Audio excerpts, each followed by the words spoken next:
Hello students, आज हम लोग सीबीएसई बोर्ड क्लास 9 के बिहाइव टेक्स्ट बुक का 10th चैप्टर काठमांडू का डिस्कशन करेंगे। बच्चों, इस चैप्टर को लिखा गया है एक celebrated Indian novelist Vikram Seth के द्वारा। विक्रम सेठ इस चैप्टर में पर्टिकुलरली दो पॉपुलर होली प्लेस और उसके आसपास के साइट्स के बारे में डिटेल में डिस्क्रिप्शन देते हैं। और वो दो पॉपुलर होली प्लेस है पशुपतिनाथ टेम्पल और दूसरा बौद्ध स्तूपा। और ये दोनों को दोनों नेपाल के कैपिटल काठमांडू में स्थित है। तो आइए इस चैप्टर को हम लोग लाइन बाय लाइन इंटरप्रेट करते हैं और इसके मीनिंग को समझते हैं। बच्चों, बिफोर यू रीड पढ़ने से पहले लिखा गया है डू यू लाइक ट्रेवलिंग। क्या आप ट्रेवलिंग को पसंद करते हैं? तो आप में से अधिकांश लोग का जवाब होगा यस। आगे लिखा गया है the writer Vikram Seth enjoys it very much. जो विक्रम सेठ इस चैप्टर के राइटर हैं वो इसको बहुत ज़्यादा पसंद करते हैं। यहाँ इट आया है ट्रेवलिंग के लिए। इन हिज बुक, इनका एक किताब है, इसका नाम है हेवन लेक। बच्चों, हेवन लेक बेसिकली एक ट्रेवलॉग है। ट्रेवलॉग किसको बोलते हैं? तो ट्रेवलॉग एक पीस ऑफ राइटिंग होता है जो कि ट्रेवलिंग से संबंधित होता है। और ये जो प्रेजेंट चैप्टर काठमांडू जिसको अभी हम लोग पढ़ रहे हैं वो उनका इसी ट्रेवलॉग का एक छोटा सा पार्ट है, एक छोटा सा हिस्सा है। तो इस बुक में आगे वो लिखते हैं he describes a long journey. इस बुक में वो एक लॉन्ग जर्नी के बारे में डिस्क्रिप्शन देते हैं। कहाँ से कहाँ तक? From China to India, via Tibet and Nepal. Via मतलब थ्रू, चाइना से तिब्बत, तिब्बत से नेपाल, नेपाल टू इंडिया। इस जर्नी के बारे में लॉन्ग डिस्क्रिप्शन वो देते हैं अपने इस ट्रेवलॉग हेवन लेक में। ओके, आगे लिखा गया है have you heard of places like Ajmer Sharif, Madurai, Sanchi, Varanasi, Sarnath और हेलविड। क्या आप इन सब जैसे जगहों का नाम ने सुना है? तो बच्चों, अजमेर शरीफ जो कि राजस्थान में है और ये एक बहुत बड़े सूफी संत ख्वाजा मोइनुद्दीन चिश्ती के मकबरे के लिए फेमस है। मदुरई, मदुरई जो कि तमिलनाडु में है और ये मीनाक्षी टेम्पल के लिए फेमस है। सांची का स्तूपा मध्य प्रदेश में है। वाराणसी जो कि उत्तर प्रदेश में है और ये काशी विश्वनाथ टेम्पल के लिए पॉपुलर है। सारनाथ ये भी उत्तर प्रदेश में है और ये धामेक स्तूपा के लिए फेमस है। हेलविड जो कि कर्नाटका में है और ये लॉर्ड शिवा के टेम्पल के लिए फेमस है। आगे लिखा गया है can you name some other places like this. क्या आप इन्हीं सब जैसे जगहों का जैसा कुछ और नाम बता सकते हैं? तो बच्चों, ये आपको करना है, आप खुद सोच सकते हैं। आगे लिखा गया है what do the surroundings of A holy place in your city look like. आपके सिटी में कोई अगर होली प्लेस है, कोई टेम्पल वगैरह है, पवित्र स्थान है, तो वहाँ के आसपास के सराउंडिंग कैसा दिखता है? आपको ये सब बताना है, सोचना है। Think about it as you read Vikram Seth description of Kathmandu. तो इसके बारे में सोचिए जब आप पढ़ते हैं विक्रम सेठ के डिस्क्रिप्शन के बारे में। किसके बारे में? काठमांडू के डिस्क्रिप्शन के बारे में जो कि विक्रम सेठ के द्वारा लिखा गया है। तो इसके बारे में आप सोचिए। अब देखिए, यहाँ से पैराग्राफ फर्स्ट स्टार्ट होता है। यहाँ लिखा गया है I get a cheap room in the centre of town. मैं शहर के बीचों बीच एक सस्ता सा रूम लेता हूँ। यहाँ पे आई विक्रम सेठ ऑथर के लिए आया है। तो वो शहर के बीचों बीच एक सस्ता सा रूम लेते हैं, चीप रूम लेते हैं and sleep for hours. Room में वो घंटों तक सोते हैं। आगे क्या लिखते हैं द नेक्स्ट मॉर्निंग, अगली सुबह with mister Shah son and nephew. वो एक कैरेक्टर का यहाँ नाम मेंशन करते हैं, मिस्टर शाह। वो बोलते हैं मिस्टर शाह के सन बेटे और नेफ्यू उनके भतीजे के साथ I visit the two temples in Kathmandu. मैं काठमांडू में दो टेम्पल घूमने जाता हूँ that are most sacred to Hindus and Buddhist. और ये दोनों को दोनों टेम्पल्स है। एक टेम्पल है जो हिंदूज़ के लिए बहुत ज़्यादा पवित्र है और दूसरा बुद्धिस्ट के लिए बहुत ज़्यादा सैक्रेड है, पवित्र है, माना जाता है। अब यहाँ से सेकंड पैराग्राफ शुरू होता है एट पशुपतिनाथ। सबसे फर्स्ट टेम्पल जो कि वो मेंशन करते हैं ऑथर वो है पशुपतिनाथ। इस पशुपतिनाथ टेम्पल के बाहर outside which a sign proclaims. उस टेम्पल के बाहर एक साइन बोर्ड लगा हुआ था और वो प्रोक्लेम कर रहा था। प्रोक्लेम मतलब पब्लिकली अनाउंस कर रहा था। उस बोर्ड पर क्या लिखा हुआ था ना, entrance for the Hindus only. मतलब इस टेम्पल में सिर्फ हिंदूज कम्युनिटी के लोग को ही इंटर करने का अलाउड है। There is an atmosphere of febrile confusion. और उस टेम्पल के बाहर के एटमोस्फेयर को ऑथर मेंशन करते हैं एज फेब्राइल कन्फ्यूजन। बच्चों, फेब्राइल कन्फ्यूजन का मतलब क्या होता है? तो फेब्राइल कन्फ्यूजन मतलब होता है जहाँ पे लोगों का बहुत ज़्यादा आना जाना लगा हो, वहाँ अलग अलग तरह के साउंड को प्रोड्यूस किया जा रहा हो, तो उसको बोलते हैं फेब्राइल कन्फ्यूजन। मतलब कि स्टेट ऑफ कंप्लीट कन्फ्यूजन आप बोल सकते हैं। तो उस पशुपतिनाथ टेम्पल के बाहर का एटमॉस्फेयर कैसा था? फेब्राइल कन्फ्यूजन था। वहाँ ऑथर कुछ लोग को देखते हैं और उसके बारे में क्या बोलते हैं, कुछ लोग वहाँ पे थे, प्रीस्ट्स पुजारी थे, हॉकर्स, हॉकर्स बोलते हैं फेरी वाला जो घूम घूम करके अपनी चीज़ों को बेचता है, सामान को बेचता है। डिवोटीज कुछ अनुयायी वहाँ पे थे। टूरिस्ट कुछ टूरिस्ट थे। काउज था, मंकीज था, पीजन्स था, कबूतर थे and dogs roam through the grounds. ये सब के सब रोम मतलब एमलेसली वॉक कर रहे थे ग्राउंड के ऊपर, इधर उधर ग्राउंड पे। We offer a few flowers. फिर ऑथर बोलते हैं हम लोग वहाँ पे गॉड के प्रति कुछ फ्लावर्स को ऑफर करते हैं, चढ़ाते हैं गॉड को। There are so many worshippers. फिर ऑथर बोलते हैं कि वहाँ पे इतने सारे वर्शिपर्स हैं that some people trying to get the priest attention, कि कुछ लोग जो कि पुजारी का ध्यान अपनी ओर आकर्षित करने की कोशिश कर रहे हैं, और एल्बोड, उनको एल्बोड कर जाता है, मतलब पीछे उनके कुछ लोग हैं जो अपने एल्बो की मदद से, अपने केहूनी की मदद से आगे वाले लोगों को पुश करके पीछे वाले लोग आगे निकल जाते हैं। तो आर एल्बोड, ये एल्बोड असाइड, उनको एल्बोड असाइड कर देता है by others pushing their way to the front, जो पीछे वाले लोग हैं जो आगे वाले लोगों को अपने एल्बो की मदद से पुश करते हुए पीछे वाले लोग आगे निकल जाते हैं, फ्रंट की तरफ निकल जाते हैं। तो ऐसा डिस्क्रिप्शन ऑथर हम लोग के सामने रखते हैं, प्रेजेंट करते हैं। आगे वो लिखते हैं a princess of the Nepalese royal house, एक राजकुमारी है नेपाली रॉयल हाउस की, अपीयर्स, वो अपीयर वहाँ पे दिखती है। एवरीवन बोज, सब लोग वहाँ पे थे, तो प्रिंसेस को देख करके सब लोग झुकते हैं, ग्रीट करते हैं, वेलकम करते हैं, एंड मेक्स वे, और प्रिंसेस के लिए रास्ता बनाते हैं। बाय द मेन गेट, आगे की तरफ मेन गेट पे a party of saffron clad westerners, वहाँ पे कुछ वेस्टर्नर्स थे। बच्चों वेस्टर्नर्स बोलते हैं जो वेस्टर्न कंट्री से बिलोंग करता है, यहाँ पे आप इसको समझ सकते हैं फॉरेनर। तो कुछ वेस्टर्नर्स थे, कुछ फॉरेनर्स थे जो कि सैफ्रॉन क्लॉड, सैफ्रॉन क्लैड मतलब सैफ्रॉन कलर के वस्त्र धारण किए हुए, सैफ्रॉन बोलते हैं केसरिया रंग, गेरुआ रंग के वस्त्र पहने हुए थे। स्ट्रगल फॉर परमिशन, ये लोग स्ट्रगल कर रहे थे, बहुत ज़्यादा कोशिश कर रहे थे फॉर परमिशन टू एंटर, कि उनको परमिशन मिल जाए पशुपतिनाथ टेम्पल में एंटर करने के लिए। लेकिन पशुपतिनाथ टेम्पल के बाहर तो बोर्ड कुछ और ही लगा हुआ था। क्या लिखा हुआ ना आगे, the policeman is not convinced that they are the Hindus, policeman वहाँ पे थे, वो कन्विंस्ड, मानते नहीं हैं कि वो लोग हिंदूज हैं। बच्चों क्योंकि वो वेस्टर्नर्स थे, फॉरेनर्स थे, तो उनके बॉडी के कलर और फिजिकल अपीयरेंस को देख करके पुलिसमैन मानने से इनकार कर रहे थे कि ये हिंदूज हैं, भले ही वो केसरिया रंग के कपड़े क्यों ना पहने हों। क्योंकि बोर्ड के बाहर, बोर्ड पे क्या लिखा हुआ था, only Hindus are allowed to enter the temple, सिर्फ हिंदूज लोग ही पशुपतिनाथ टेम्पल में एंटर कर सकते हैं। आगे क्या लिखते हैं author, a fight breaks out between two monkeys, वहीं पर वो देखते हैं कि दो मंकी के बीच में एक झगड़ा शुरू हो जाता है। वन चेज द अदर, एक बंदर है जो दूसरे बंदर को चेज करता है, पीछा करता है। Who jumps on to a shivalinga, और दूसरा बंदर है जो एक शिवलिंगा के ऊपर जंप कर देता है। Then runs screaming around the temples, फिर वो बंदर है जो टेम्पल्स के इधर उधर चिल्लाते हुए दौड़ना शुरू करता है। And down to the river, फिर दौड़ते दौड़ते वो रिवर के नीचे तरफ चला जाता है, और पशुपतिनाथ टेम्पल के नीचे एक रिवर फ्लो करती है जिसका नाम है the Holi Bagmati, Holi Bagmati river Pashupatinath temple के नीचे बहती है। बच्चों ये पिक्चर दिखाया गया है पशुपतिनाथ टेम्पल के। अब देखिए नीचे, that flows below, Bagmati river है जो नीचे से गुजरती है। अ कॉर्पस इज बीइंग क्रीमेटेड, अब ऑथर लिखते हैं कि उस बागमती रिवर के किनारे पर एक कॉर्पस, एक डेड बॉडी को क्रीमेट, जलाया जा रहा है ऑन इट्स बैंक, उनके किनारे पर, बागमती रिवर के किनारे पर, बैंक पे। और वो बताते हैं वाशर वीमेन, कुछ वाशर वीमेन है वो कपड़े धो रही है, और एट देयर वर्क, वो अपने काम में लगी हुई है। एंड चिल्ड्रेन बाथ, और कुछ बच्चे हैं जो नदी में नहा रहे हैं। फ्रॉम ए बालकोनी, वहीं पे आसपास के घरों से एक बालकोनी से, a basket of flowers and leaves, एक टोकरी जिसमें फ्लावर्स और लीव्स भरा हुआ था। ओल्ड ऑफरिंग्स, ये पुराना चढ़ावा था।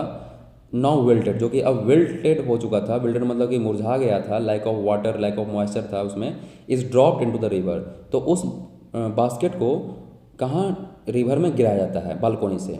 तो ये ऑथर बताना की कोशिश कर रहे हैं कि हम लोग कैसे बागमती रिवर को पॉल्यूट करने की कोशिश कर रहे हैं। आगे वो लिखते हैं a small shrine half protrudes, वहीं पर बागमती रिवर के किनारे एक छोटा सा श्राइन है, छोटा सा होली प्लेस है, टेम्पल है, जो कि हाफ, आधा, प्रोट्रूड्स मतलब कम आउट, जो कि बाहर निकला हुआ है आधा, वो shrine from the stone platform, stone platform से थोड़ा सा वो जो श्राइन है वो बाहर की ओर निकला हुआ है, on the river bank, river bank के पर। तो रिवर बैंक पे एक छोटा सा श्राइन है जो कि बाहर नदी की तरफ निकला हुआ है। व्हेन इट इमर्जेस फुल्ली, और जब ये इमर्ज मतलब कम आउट, जब ये कंप्लीटली बाहर निकल जाएगा, the goddess inside will escape, तो इस श्राइन के अंदर, इस टेम्पल के अंदर जो गॉडेस हैं, जो देवी हैं, वो एस्केप कर जाएगी, बाहर निकल जाएगी। And the evil period of the Kaliyuga will and on earth, तो ऐसा लोगों में मान्यता है कि जो अभी अर्थ पे कलियुगा का जो इविल पीरियड चल रहा है ना, वो समाप्त हो जाएगा, खत्म हो जाएगा। कब खत्म होगा? जब ये श्राइन पूरी तरह से कंप्लीटली इमर्ज कर जाएगा और रिवर में गिर जाएगा, तो इसके अंदर जो गॉडेस हैं वो एस्केप कर जाएंगे, निकल के चले जाएंगे, और फिर कलयुग का जो इविल पीरियड है वो समाप्त हो जाएगा। ऐसा लोगों में मान्यता है, धारणा है। अब आगे विक्रम सेठ क्या लिखते हैं, एट द बौद्धनाथ स्तूपा। अब देखिए, अब दूसरे ये होली प्लेस के बारे में डिस्क्रिप्शन देते हैं जिसका नाम है Boudhanath stupa. Okay, the Buddhist shrine of Kathmandu, ये बुद्धिस्ट श्राइन है, ये बुद्धिस्ट होली प्लेस है बौद्धनाथ स्तूपा, जो कि काठमांडू में है। तो हम लोग पहले इससे ऊपर हम लोग देखे पशुपतिनाथ टेम्पल के बारे में, अब हम लोग बौद्धनाथ स्तूपा के बारे में जानेंगे।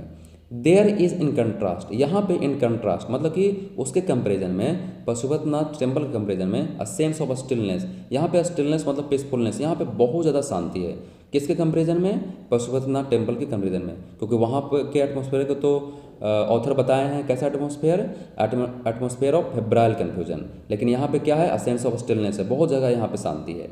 इट्स इमेंस वाइट डोम, जो बौद्धनाथ स्तूपा है वो उसके ऊपर डोम गुम्बद बना हुआ है, इमेंस बहुत बड़ा सफ़ेद कलर का, is ringed by a road, और वो जो गुम्बद है उसके आसपास एक रोड का रिंग बना हुआ है, ठीक है।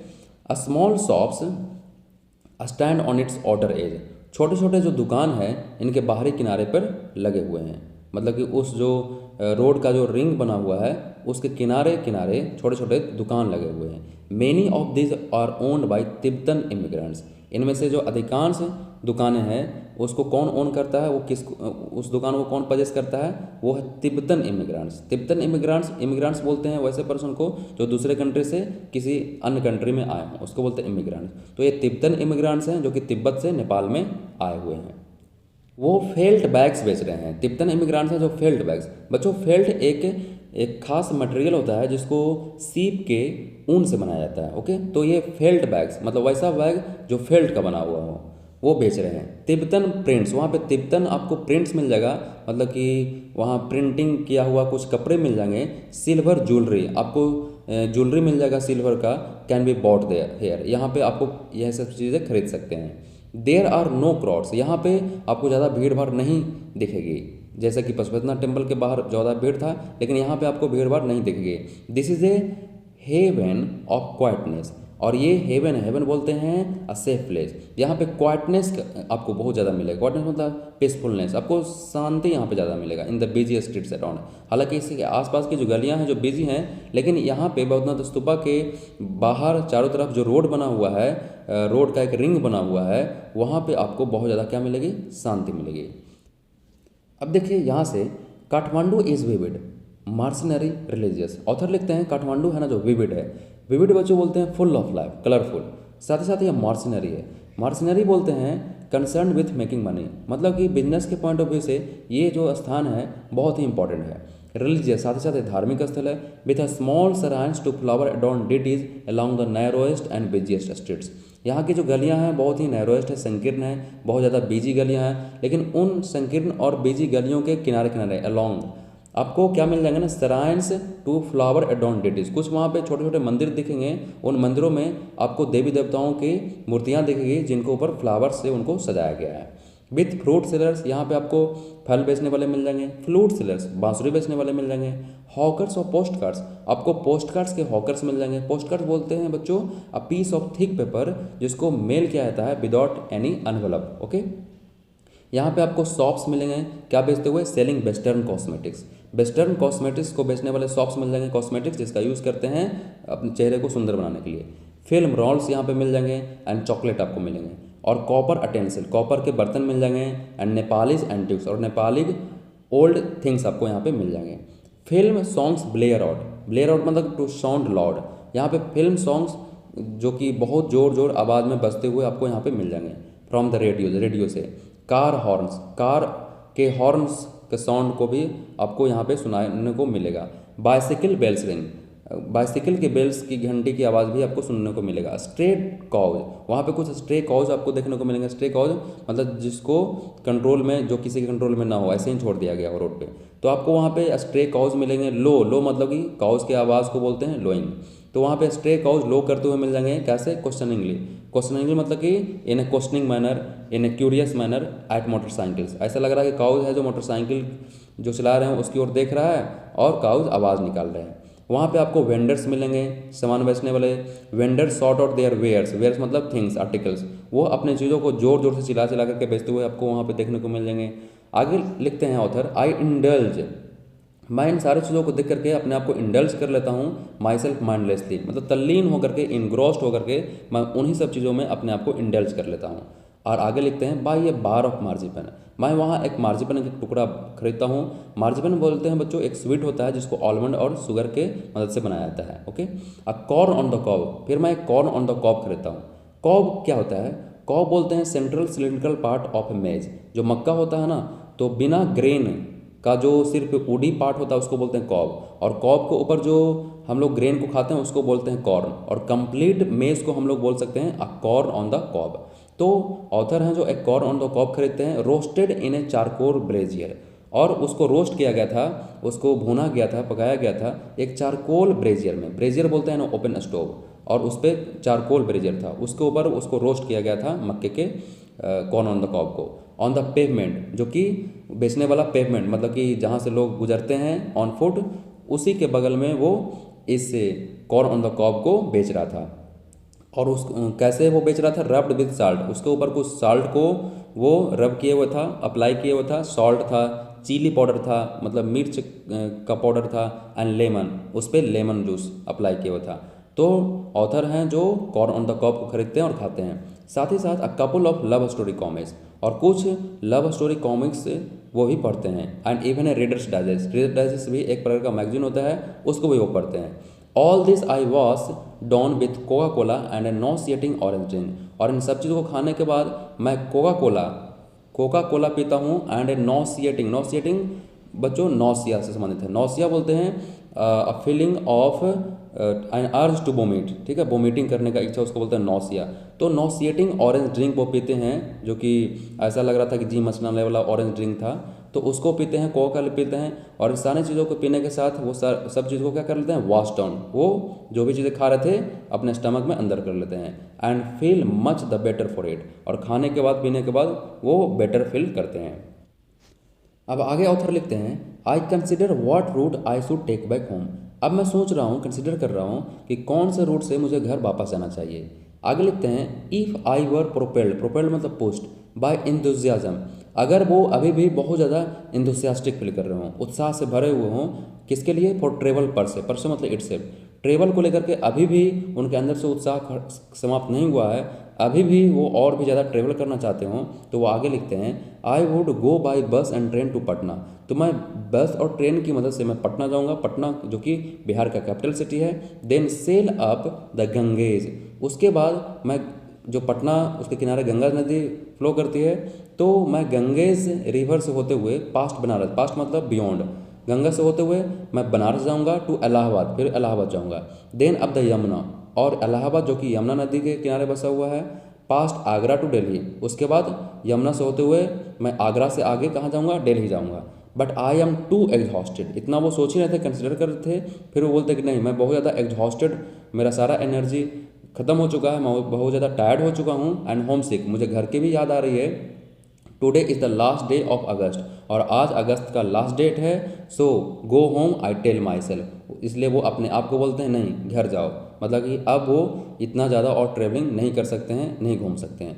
So move directly towards home, वो अपने आप से बोलते हैं कि नहीं अब तुम डायरेक्टली घर की तरफ मूव करो। सो आई इंटर अ नेपाल एयरलाइंस, इसलिए मैं नेपाल एयरलाइंस वहाँ जाता हूँ, इंटर करता हूँ, नेपाल एयरलाइन ऑफिस में इंटर करता हूँ, एंड बाई ए टिकट, और एक टिकट खरीदता हूँ, कहाँ के लिए, फॉर टुमारोज फ्लाइट, कल के फ्लाइट के लिए मैं टिकट खरीदता हूँ। तो ऑथर सोच रहे थे कि मैं फिर से कुछ एडवेंचर करूँगा, लेकिन अब वो सोचते हैं कि नहीं मैं थक गया हूँ, घर की भी याद आ रही है, इसलिए वो डायरेक्टली फ़्लाइट लेकर के कहाँ, नेपाल से डायरेक्टली वो कहाँ जाएंगे, दिल्ली जाएंगे। अब देखिए आगे लिखा गया है, I look at the flute seller, वहीं पर वो फिर से वापस आते हैं मंदिर के पास, पशुपति बौद्धनाथ स्तूपा के पास। वो बोलते हैं कि मैं एक फ्लूट सेलर की ओर देखता हूँ, फ्लूट सेलर जो कि बांसुरी बजा रहा था। Standing in a corner of the square, वहाँ पे एक स्क्वायर प्लेटफार्म था, चबूतरा था, उसी के कोने के बगल में वो खड़ा था, और नियर द होटल, वहाँ पे एक होटल था, होटल के नज़दीक।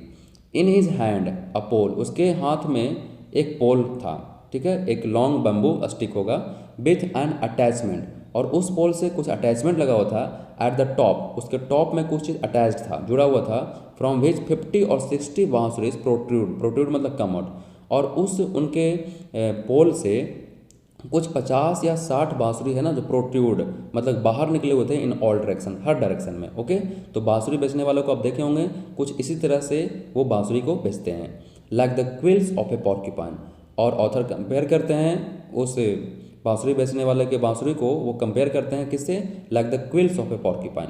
बच्चों पॉर्क्यूपाइन एक एनिमल होता है जिसके बॉडी के ऊपर long thin sharp pointed parts होते हैं, जिसको क्विल्स बोलते हैं। तो उसी तरह से कुछ ये जो बांसुरी बेचने वाला जो था ना, उसके पोल से जो बांसुरी चारों तरफ से निकला हुआ था हर डायरेक्शन में, कुछ वो पॉर्क्यूपाइन के क्विल्स के जैसा लग रहा था। और आगे लिखते हैं author, they are of bamboo, ये सब के सब बांसुरी जो थे ना वो बैम्बू के थे, बांस के थे।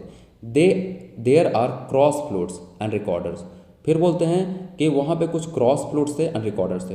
बच्चों क्रॉस फ्लूट्स किसको बोलते हैं ना, तो क्रॉस फ्लूट्स बोलते हैं वैसे फ्लूट्स को, वैसे बांसुरी को जिसको हम लोग हॉरिजॉन्टली बजाते हैं। इट इज़ हेल्ड हॉरिजॉन्टली, जिसको हॉरिजॉन्टल वे में पकड़ा जाता है और generally from the mouth to the right shoulder, उसको बोलते हैं क्रॉस फ्लूट्स। और जो रिकॉर्डर होता है ना, इसको इट इज़ हेल्ड वर्टिकली, इसको हम लोग सीधा रख करके बजाते हैं। ओके, आप पिक्चर में देख सकते हैं। From time to time he stands the pole on the ground, और समय समय पर वो क्या करता है ना, फ्लूट सेलर, वो अपने पोल को नीचे ग्राउंड पर रखता है, सेलेक्ट्स ए फ्लूट, उसमें से अपने पोल में से एक बांसुरी को वो सेलेक्ट करता है, निकालता है, and place for a few minutes, और कुछ मिनटों तक वो बजाता है।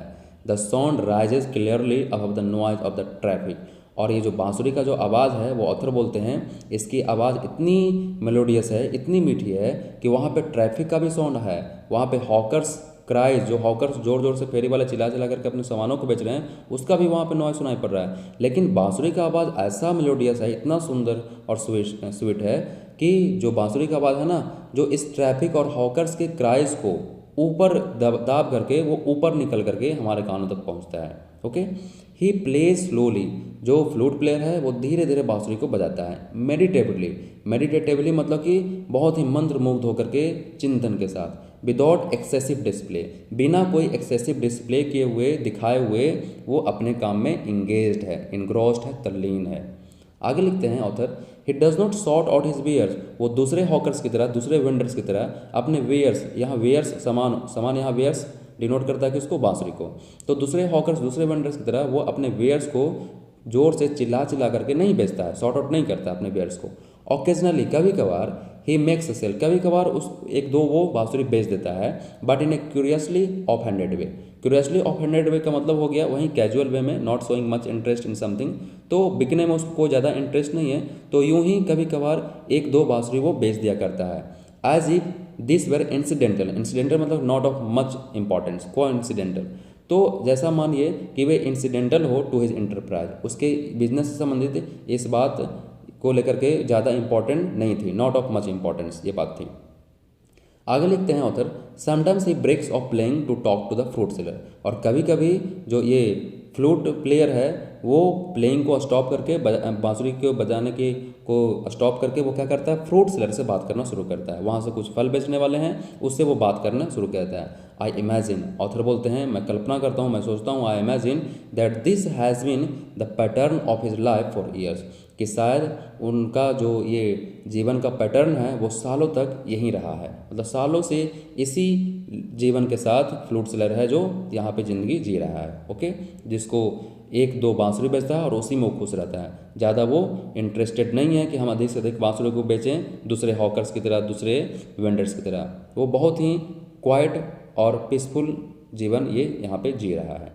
अब विक्रम सेठ आगे बोलते हैं, I find it difficult to tear myself away from the square, ये मेरे लिए बहुत ज़्यादा डिफिकल्टी से भर जाता है अपने आप को टीयर अवे करना, सेपरेट करना, अलग करना, कहाँ से, फ्रॉम द स्क्वायर, उस प्लेटफॉर्म पर से जिस प्लेटफॉर्म पे फ्लूट प्लेयर खड़ा होकर के बांसुरी बजा रहा था। तो ये बोलते हैं उस जगह से अपने आप को अलग करना ये मेरे लिए डिफिकल्टी से भरा हुआ है। आगे लिखते हैं, flute music always does this to me, जब भी मैं फ्लूट म्यूजिक को सुनता हूँ, बांसुरी की आवाज़ को सुनता हूँ, तो मेरे ऊपर कुछ वो ऐसा ही प्रभाव छोड़ के जाता है। मतलब जब भी फ्लूट के म्यूजिक को विक्रम सेठ सुनते हैं तो उसकी तरह वो खींचे चले जाते हैं। आगे बोलते हैं, it is at once the most universal and most particular of sound, और फ्लूट म्यूजिक है जो एट वंस, एक ही बार में ये यूनिवर्सल भी है और मोस्ट पर्टिकुलर भी है। बच्चों, मोस्ट यूनिवर्सल कहने का मीनिंग क्या हुआ कि इस वर्ल्ड के हर कंट्री के हर कल्चर में आपको फ्लूट मिल जाएगा और वहाँ के लोग फ्लूट म्यूजिक से अवेयर होंगे, इस कारण से इसको मोस्ट यूनिवर्सल बोला गया। और मोस्ट पर्टिकुलर किस लिए बोला गया कि मोस्ट पर्टिकुलर, क्योंकि प्रत्येक फ्लूट के बॉडी के ऊपर जो प्लेसमेंट ऑफ होल्स होता है ना वो अलग अलग होता है और सबका म्यूजिकल रेंज भी अलग अलग होता है, इसलिए इसको मोस्ट पर्टिकुलर भी बोला गया और मोस्ट यूनिवर्सल भी बोला गया, क्योंकि इस वर्ल्ड के हर कंट्री के हर कल्चर में आपको फ्लूट मिल जाएगा, फ्लूट म्यूजिक से वहाँ के लोग अवेयर होंगे। आगे लिखते हैं author, there is no culture that does not have its flute, ऐसा इस दुनिया में कोई कल्चर नहीं है जिस कल्चर के पास अपना फ्लूट नहीं हो। मतलब हर कल्चर में आपको, हर कंट्री के हर कल्चर में कोई ना कोई फ्लूट देखने को मिल जाएगा। जैसे कि कुछ फ्लूट का वो एग्जाम्पल यहाँ पे देते हैं, the reed ney, the recorder, the Japanese shakuhachi, the deep bansuri of Hindustani classical music, the clear और breathy flutes of South America. ये सब बच्चों बांसुरी का नाम है जो अलग अलग कंट्री से बिलोंग करता है, अलग अलग कल्चर से बिलोंग करता है। फिर आगे लिखते हैं the high pitched Chinese flutes. एक चाइनीज़ फ्लूट भी है जिसका पिच बहुत ही हाई होता है। Each has its on specific fingering and compass. और प्रत्येक बांसुरी का अपना अपना फिंगरिंग होता है, मतलब उसके होल्स के ऊपर, उसके बॉडी के ऊपर होल्स बने होते हैं। उस होल्स को हम लोग अपने फिंगर की मदद से क्लोज करते हैं, ओपन करते हैं, तब जाकर के कहीं फ्लूट से आवाज़ निकल पाता है, म्यूजिक क्रिएट हो पाती है। तो ऑथर बोलते हैं प्रत्येक का अपना अपना स्पेसिफिक फिंगरिंग होता है एंड कंपास रेंज होता है। Okay, it weaves it's on association. और सबका अपना अपना महत्व है, एसोसिएशन है, लगाव है, जुड़ा हुआ है अपना अलग अलग कल्चर से, कंट्री से। Yet to hear any flute it seems to me. फिर भी वो बोलते हैं किसी भी फ्लूट को सुनना, ऐसा मुझे लगता है, it seems to me to be drawn into the commonality of all mankind. Commonality मतलब यहाँ कॉमन फीचर। ये बोलते हैं किसी भी फ्लूट के म्यूजिक को सुनना ऐसा लगता है ना कि सारा मैनकाइंड एक ही है, क्योंकि ये बताते हैं कि इस दुनिया के हर कंट्री के हर कल्चर में आपको फ्लूट मिल जाएगा, वहाँ के लोग फ्लूट म्यूजिक से अवेयर होंगे। तो जब हर कल्चर के लोग फ्लूट म्यूजिक से अवेयर हैं, तो फिर इन सब डिफरेंसेस होने के बावजूद भी, स्किन के कलर और जेंडर, लैंग्वेज, ये सब डिफरेंसेस होने के बावजूद भी ऐसा लगता है ना कि हम लोग एक ही हैं, क्योंकि फ्लूट म्यूजिक है जो सभी इंसानों के साथ सेम तरह से ट्रीट करता है। हम लोग सेम वे में फ्लूट म्यूजिक से अफेक्टेड होते हैं, सेम वे में फ्लूट म्यूजिक से आनंदित होते हैं, जॉयफुल महसूस करते हैं। तो ये बोलते हैं कि ऐसा लगता है कि to be drawn into the community of all mankind. और सारा मैनकाइंड क्या है? कॉमन है, एक है। आगे लिखते हैं to be moved by music. और म्यूजिक से मैं बहुत प्रभावित होता हूँ, मूव्ड होता हूँ। Closest in its phrases and sentences. बच्चों फ्रेजर एंड सेंटेंसेस यहाँ पे संबंधित है म्यूजिक थ्योरी में, इसको बोला गया है, ये होता है units of musical metre, phrases and sentences. तो ये बोलते हैं जो म्यूजिक से वो बहुत प्रभावित होते हैं टू द ह्यूमन वॉइस, जो कि ह्यूमन वॉइस से संबंधित है। Okay, its motive force too is living breath. और जो बांसुरी का जो मोटिव फोर्स, पीछे जो उसका मेन फोर्स काम करता है, वो लिविंग ब्रेथ। जैसे कि ह्यूमन वॉइस को हम प्रोड्यूस करते हैं किसी वजह से, ब्रेथ की वजह से ही, सांस की वजह से ही, उसी तरह से जो बांसुरी को हम लोग आवाज़ निकालते हैं, म्यूजिक को हम क्रिएट कर सकते हैं ब्रेथ की मदद से। इट टू नीड्स, यहाँ इट आया बांसुरी के लिए, फ्लूट को भी ज़रूरत पड़ती है, too needs to pause and breathe before it go on.